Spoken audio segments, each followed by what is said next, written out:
Hey guys, I'm MG, and today I'll be looking at The Dark Knight, which is a 2008 superhero film that is about Batman and his friends trying to get rid of crime in Gotham, but the Joker tests what Batman will do to protect the city. And it was directed by Christopher Nolan, who wrote the script alongside his brother Jonathan. However, why don't we stop punching and start reviewing right now?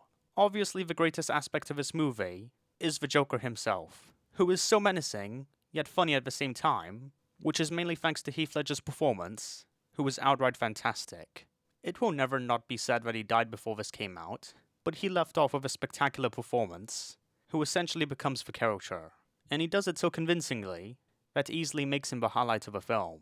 But everyone else is really compelling as well. I love how in-depth Bruce is, and we get to explore how him being Batman has affected everyone in Gotham, which really heightens the stakes, and Christian Bale still does a great job of his acting. Alfred, Lucius, and Rachel are as likable as ever, especially Rachel, who has a really effective death scene, and Maggie Gyllenhaal was a great replacement for Katie Holmes. And I love how James Gordon gets to do a lot more things in the story, and you're really rooting for him, as his desire to protect Gotham gets in a really tough situation, where he can't trust everyone he knows. And Harvey Dent is a really endearing character to follow. I love how he is genuinely a good person in the first two acts, which makes him easy to sympathize with, but then Rachel's death makes him become Two-Face, which enhances the themes of fairness and justice, where Aaron Eckhart does a wonderful job of his transition for his character, and you understand why Harvey acts like this, due to his disagreements with Gordon, that really foreshadows his turn. Plus, I got to really praise this film for its messages about the impact of terrorism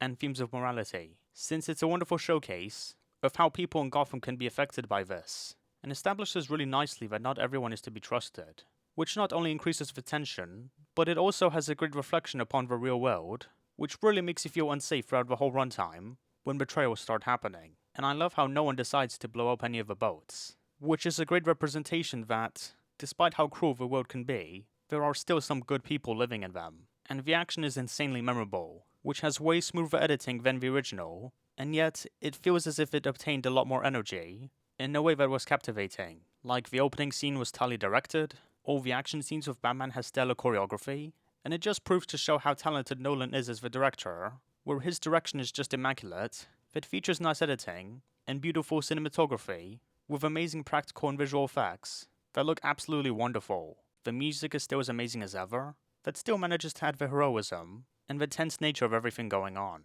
Cillian Murphy's cameo as a Scarecrow was pretty nice to include.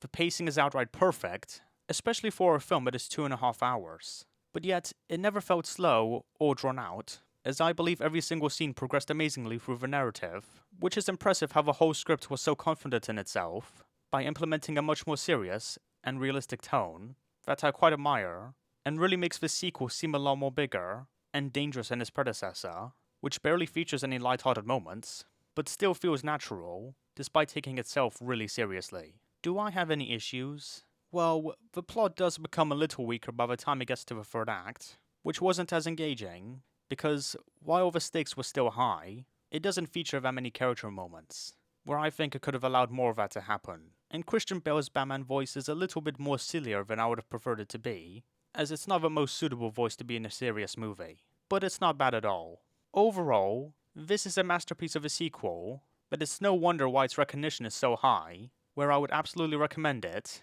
because it does the superhero genre right, and really made an impact on filmmaking as a whole. 9.8 out of 10. Goodbye everyone, and thank you for watching.